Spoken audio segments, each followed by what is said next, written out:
आने वाले समय में 100% मशीनीकरण हो जाएगा, सारे काम मशीनों से होंगे, कोई काम हाथ से नहीं होगा, यहाँ तक कि आदमी रोटी तोड़ करके भी हाथ से नहीं खाएगा। तब क्या विभत्स दृश्य उत्पन्न होंगे। ऐसा मैं सोच रहा था, सोचते सोचते नींद आ गई। नींद में सपना आया, सपने में हो गया चमत्कार। विज्ञान ने किए नए नए आविष्कार, टाइम बचाने का नया फार्मूला निकाला और खाना खाने के लिए आदमी ने मशीन में गेहूं डाला। थोड़ी देर बाद मशीन में से थोड़ा सा लिक्विड बाहर निकल करके आया, जिसे आदमी ने इंजेक्शन में भरा और अपने शरीर में लगाया। मतलब आने वाले समय में हाथ से यूं रोटी तोड़कर खाने की जरूरत नहीं पड़ेगी, खाने के इंजेक्शन आएंगे। इंजेक्शन लगाया और रवाना। इससे टाइम की बहुत बचत होगी।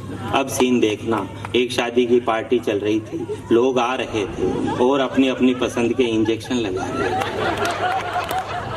ऐसे खाना पड़ा रहता है, वैसे इंजेक्शन पड़े रहेंगे, रसगुल्ले का, ये गुलाब जामुन का, ये मटर पनीर का। तो मजा अब आएगा। एक बार तालियां बजा दीजिए जोरदार। लोग आ रहे थे और अपने अपनी पसंद के इंजेक्शन लगा रहे थे। तभी दुल्हन की माँ ने हाथ में एक इंजेक्शन लिया और दूल्हे राजा की मनवार की दामाद जी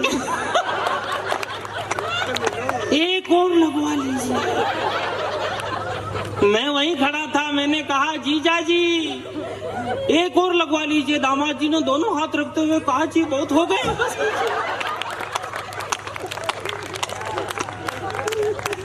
मैं वहीं खड़ा था, मैंने कहा जीजा जी अभी तो परीक्षा की घड़ी है, पीछे देखो साली जी आलू बड़े का इंजेक्शन लेके खड़ी है।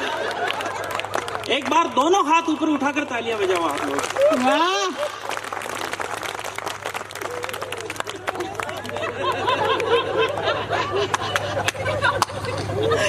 अरे यार,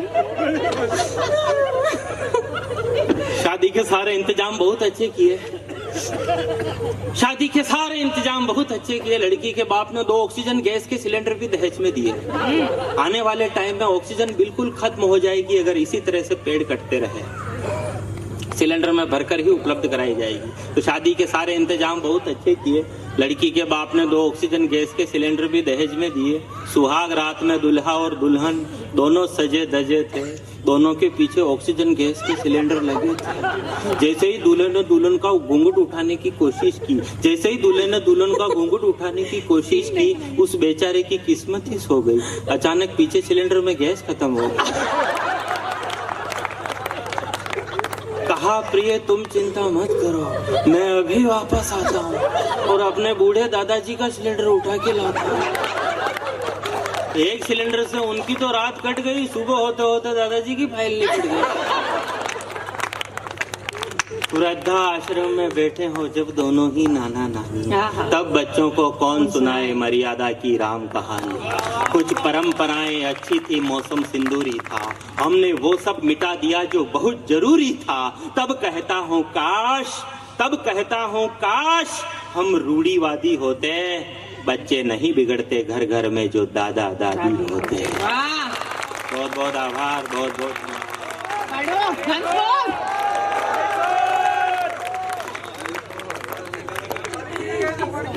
ये हमारी ट्रिक है।